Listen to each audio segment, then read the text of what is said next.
안녕하세요 여러분. 이번에는 제 5번째 과목 스포츠 교육학을 다루도록 하겠어요. 스포츠 교육학 다룰 거고요. 제 1장이 스포츠 교육의 배경과 개념. 1장이 이거네요. 스포츠 교육의 배경과 개념. 이런 과목으로 제 1장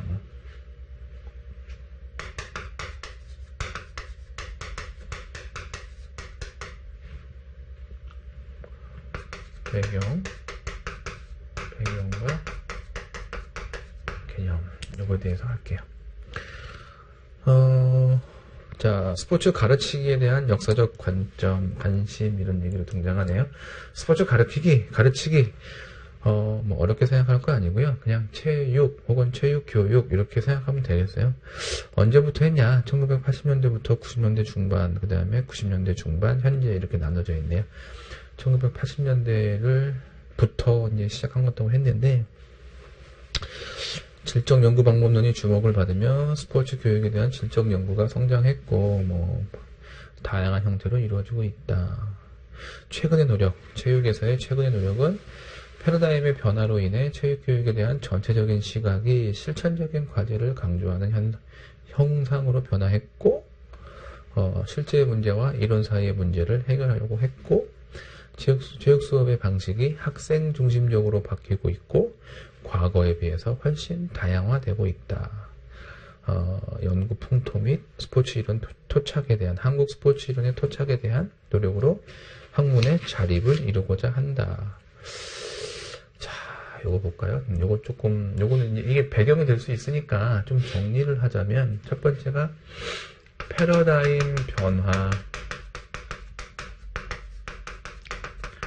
패러다임이란 말이 조금 어려운데요. 이거 무슨 뜻이냐면, 그냥 유행과 비슷한 거예요. 유행. 뭐 우리가 뭐 복장, 패션에서의 유행, 요즘에는 무슨 버건디 레드가 뭐 유행한다, 뭐 이런 식으로 하잖아요. 그래서 패러다임의 뜻은 일단 유행인데, 어디에서의 유행이냐 하면 학술. 그리고 어떤 거의 유행이냐 면 방법론, 도구에서의 유행이에요. 주된 거. 그걸 패러다임이라고 해. 여기서 지금 뭐라고 했냐면, 실천적인 과제, 실천적 패러다임으로 바뀌었다. 실천적 패러다임으로 바뀌었다는 거예요. 그럼 이 반대말은 뭐겠어요? 뭐 이게 좀 맞는 말인지 모르겠는데, 이게 직접 옮기는 거라고 한다면, 이거는 직접 옮기는 게 아니고 그냥 생각하고 이러는 거. 그런데 듣는데 이렇게 바뀌고 있다는 거야, 점점. 그 다음에 두 번째, 그래서 여기 이제 실제와 이론 사이의 괴리, 이렇게 바뀌면서 요 사이의 괴리를 델타 D라고 할게요. 요 괴리를 줄이는 쪽으로 뭔가가 진행되고 있다. 그 다음에 이런 말 나왔네요.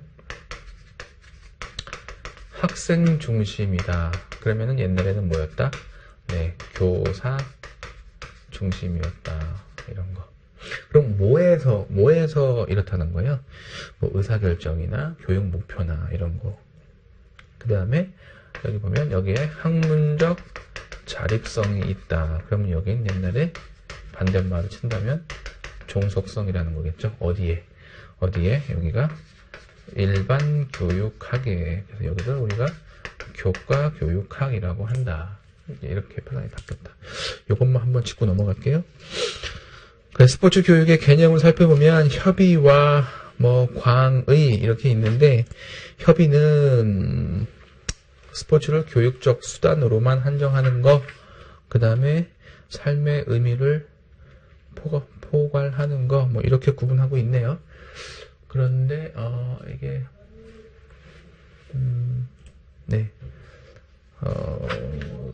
스포츠가 학교 내에서 교육적으로 실천되는 현상을 다루고, 스포츠를 교육적 수단으로만 한정하는 거, 요거 협의의 스포츠 교육이고요.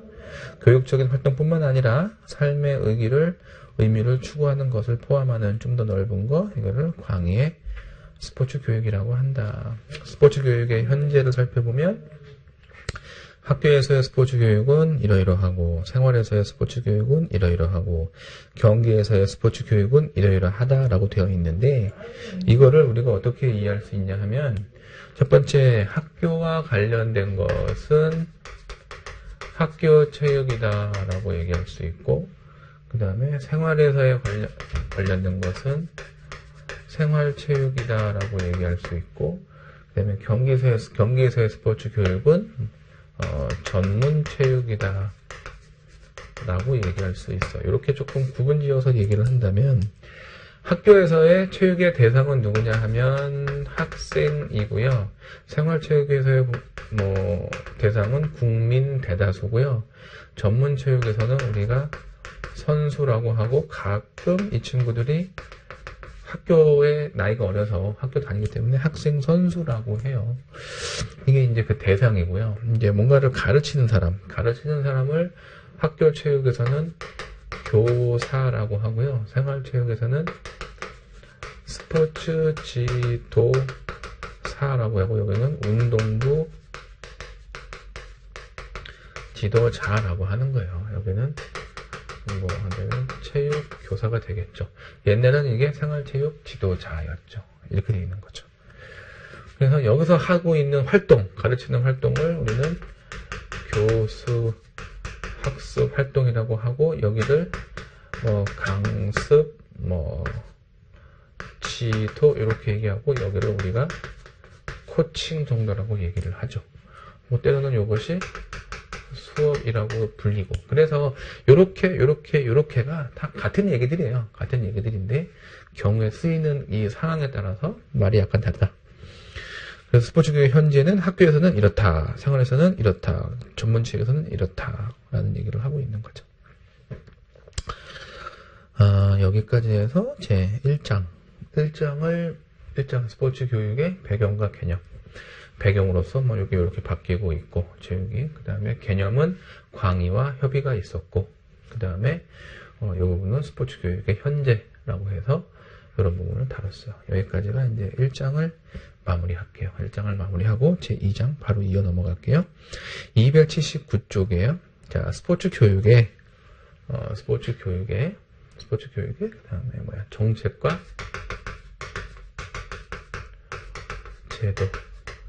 정책과 제도에 대해서 얘기를 하고 있어요. 그래서 정책은 이렇게 되어 있기 때문에 학교 체육과 관련되는 부분은 뭐냐면 국가 중심의 체육교육 과정이라고 하죠. 국가 수준의 체육교육 과정이라고 해요. 이게 1차부터 쭉 279쪽에 1, 2, 3, 4, 5, 6, 7차 개정 쭉 이렇게 나와 있어요. 그 다음에 학교체육진흥법 이렇게 나와 있고, 생활체육 및 전문체육 해갖고 이렇게 쭉 나와 있고, 스포츠 비전 2018 이런 게 쭉 나와 있고요. 네, 이렇게 국민체육진흥 5개년 계획 이런 것도 있고 이렇게 다루고 있는데, 여기서 이제 이 체육교육 과정이 영향을 미치고 있는 건 이렇게 두 군데예요. 두 군데.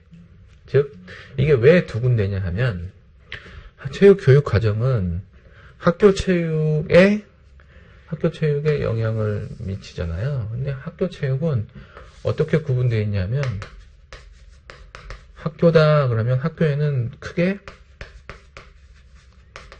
운동선수, 이걸 우리가 학생선수라고 하죠. 학생선수와 그냥 선수가 아닌 경우, 이거 그냥 우리가 편의상 그냥 일반 학생이라고 해요. 그래서 학교는 이렇게 학생이 둘로 구분되는 거야. 둘로 구분돼요. 그래서 요 둘로 구분되는데, 얘네들이 학교에서 무엇에 영향을 받냐 하면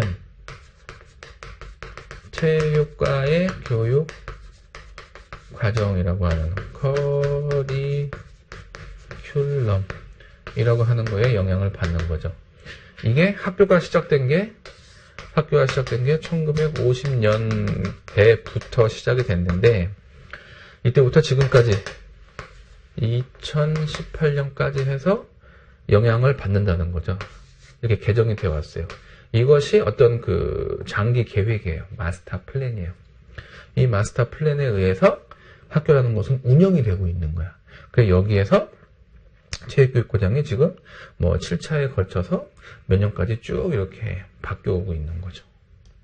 여기서는 요 일반 학생들이 학생 선수가 아니고, 그래서 이걸 우리가 뭐라고 하냐면 얘를 운동부라고 했고, 일반 학생들은 체육이라고 하는 교과목을 그 학교 수업 시간에 배우잖아요. 이 교과목에 대한 내용들을 규정하는 게 바로 이 체육과 교육과정이라는 거죠. 근데 여기도 같이 하고 있어. 이 학생 선수가 이게 만약에 중학교다라고 하면, 예를 들어서 중학교다라고 하면 이 둘이 한 학교에 있는 경우도 있고, 얘네들만 따로 뽑아내는 데가 있어요. 그걸 우리가 체육, 중 혹은 고등 학교라고 하죠. 그럼 여기도 학교다 보니까 체육교육 과정에 영향을 받는단 말이에요. 그래서 이 체육교육 과정은 학교 체육과 전문 체육을 둘 다 아우른다. 그리고 요 두 개가 영향을 미치는 정책이 이런 거고, 법령이 뭐냐? 법령이 이것이 학교 체육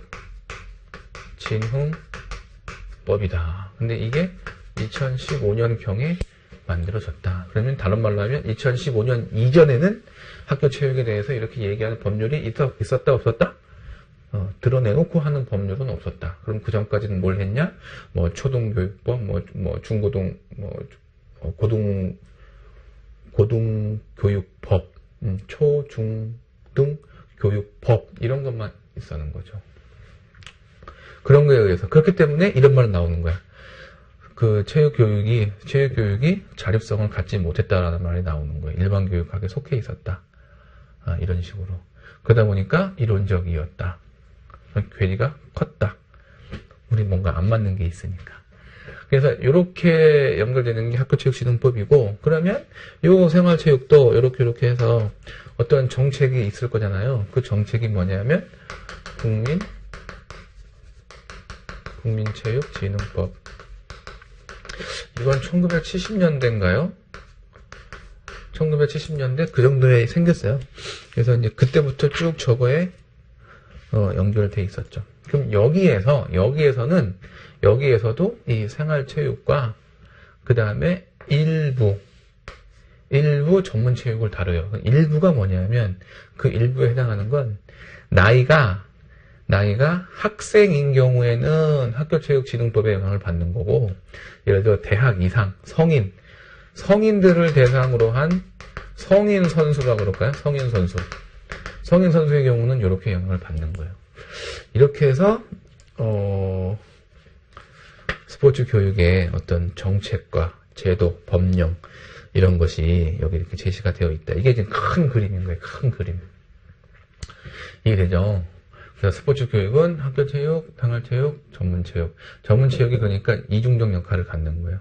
선수들을 대상으로 하고는 있긴 한데, 한 고3까지의 나이면서 학교를 다니는 친구들은 학교체육진흥법에 영향을 받는 거고, 대학생 이상인 경우에는 선수인데, 그럼 여기 국민체육진흥법에 영향을 받는 거죠.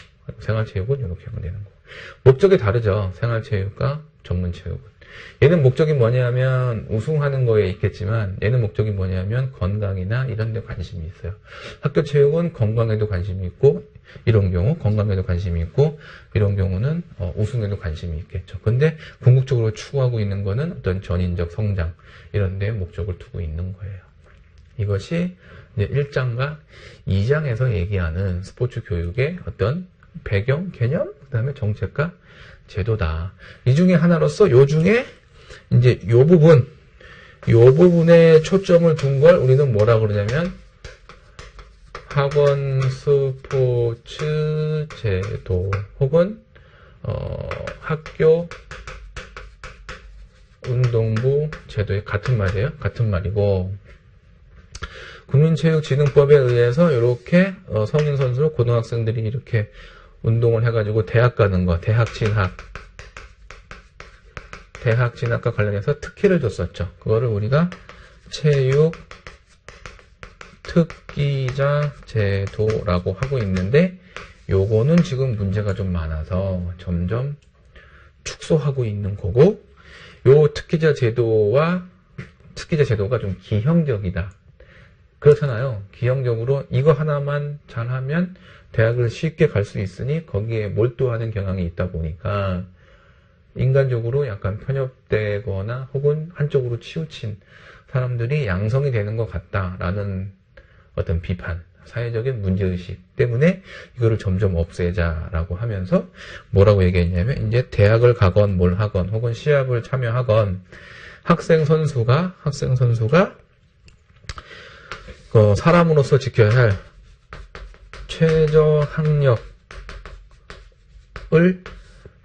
최소한의 학력을 충족시키지 못하면 시합 자체를 못 나가게 하자라는 말이 나온 거잖아요. 이렇게. 이게 지금 큰 그림이에요. 이것이 어찌 보면 여러분이 지금까지 했던 스포츠 사회학, 그 다음에 스포츠 윤리, 그런 데에서 함께 다뤘던 여러 가지 내용들이 여기에 다 녹아 있는 거죠. 그렇습니다. 그래서 요에 대한 이제 부연 설명을 조금만 더 하자면요. 279쪽에 제 1차, 2차, 3차, 4차, 5차, 6차, 7차 교육과정 되어 있죠. 네, 여기서 이제 7차 교육과정의 개정, 뭐 수시 개정 이렇게 나와 있는데, 여기 연도가 안 나와갖고 좀 그런데, 1차 교육과정이 1954년경이에요. 그 다음에 거의 뭐 한 10년 정도씩 바뀌었다고 생각하면 되고요. 제 7차 교육과정을 운동기능 중심 교육과정이라고 이렇게 이렇게 적어놨는데, 이건 잘못 적어놓은 것 같아요. 이거 잘못 적어놓은 거고, 이거 뭐 어디선가 이렇게 가지고 오면서 잘못 가지고 온 것 같아요. 이게 7차 교육과정에 여기는 없지만, 7차 교육과정의 핵심이 이제 뭐 선택 중심 교육과정이라거나, 그 다음에 뭐 수준별 교육과정이라거나, 네, 이런 거에 대한 언급이 있는데, 여기는 이런 게 없네요. 이거 나중에 이제 기출문제가 됐건, 혹은 뭐, 모의고사, 혹은 문제풀이, 그런 데서 다루게 되면 좀 더 자세히 다루도록 할게요. 학교체육진흥법은 한번 살펴볼게요. 280쪽이에요. 학생의 체육활동 강화 및 학교 운동부 육성. 이거죠. 학생의 체육활동 강화는 일반 학생을 얘기하는 거예요. 얘네들은 운동을 안 해요. 얘는 운동을 안 하고. 얘는 늘 하는 일이 공부만 하는 거야. 얘는 운동만 하고. 그러니까 니네는 공부를 좀 했으면 좋겠어. 니네는 운동을 좀 했으면 좋겠어. 라고 한 거죠. 얘는 공부를 안 하니까 니네는 최저학력이 필요해 라고 하고, 얘는 너무 운동을 안 하니까 운동을 좀 했으면 좋겠어. 그래서 얘는 팝스라고 해서 학생 건강 운동 실태 조사 이런 걸 늘 하는 거죠. 그래서 여기서는 스포츠 클럽, 학교 스포츠 클럽과 그 다음에 비만인 경우 비만 교실, 비만 예방 교실 이런 것들을 운영하게 되어 있죠. 여기는 공부가 어려우면은 최저 학력제를 제시하고 있고, 이런 식으로 정책들이 제시가 되고 있어요. 여기죠. 비만 교실 이거예요. 건강 체력 교실, 학생 건강 체력 평가가 팝스를 얘기하는 거고요. 이런 것들이 여기 같이 있다. 그 다음에 2번 생활체육 및 전문체육. 생활체육하고 전문체육을 묶었네요. 그냥 묶어서 국민체육진흥법 얘기했죠. 국민체육 이렇게 하고, 여러분이 지금 그 스포츠 지도사를 그 자격을 취득하게 되는 법적인 근거도 바로 이 국민체육진흥법이기 때문이에요. 이 국민체육진흥법도 2014년인가 15년인가에 개정이 돼요. 개정이 되면서 그 이전에 생활체육 지도자였던 그런 자격증이 스포츠 지도사라고 하는 자격증으로 바뀌죠. 바뀌면서 스포츠 지도사가 이거잖아요. 뭐 전문 스포츠 지도사, 생활 스포츠 지도사, 뭐 유아, 장애, 노인 뭐 이런 식으로 이제 더 세분화되는 거죠.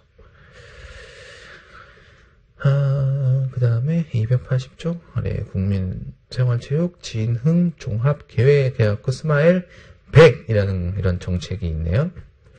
스포츠를 마음껏 일상적으로 100세까지 향유한다는 의미. 언제나, 어디서나 세대와 문화를 넘어서 함께하는 생활 즐겼던 캐치프레이즈. 더 스포츠 비전 2018 100세 시대. 스포츠로 대한민국을 바꿉니다. 스포츠로 사회를 바꾸다, 국격을 바꾸다, 미래를 바꾸다. 그래서 손에 닿는 스포츠, 뿌리가 튼튼한 스포츠, 경제를 살리는 스포츠 하나가 더 있는데 이건 4개로 기억하고 있는데 또 뭐뭐 하는 스포츠 이렇게 돼 있어요. 이렇게 돼 있으면서 각각의 한 3-4개씩의 어떤 그 구체적인 추진 전략들이 있죠. 자, 이렇게 해서 스포츠 교육의 배경, 개념, 정책, 제도 등에 대해서 쭉 한번 다뤘어요. 다루고 여기서 이제 매듭을 짓고요. 잠깐 쉬었다가 제 3장으로 이어가도록 하겠습니다.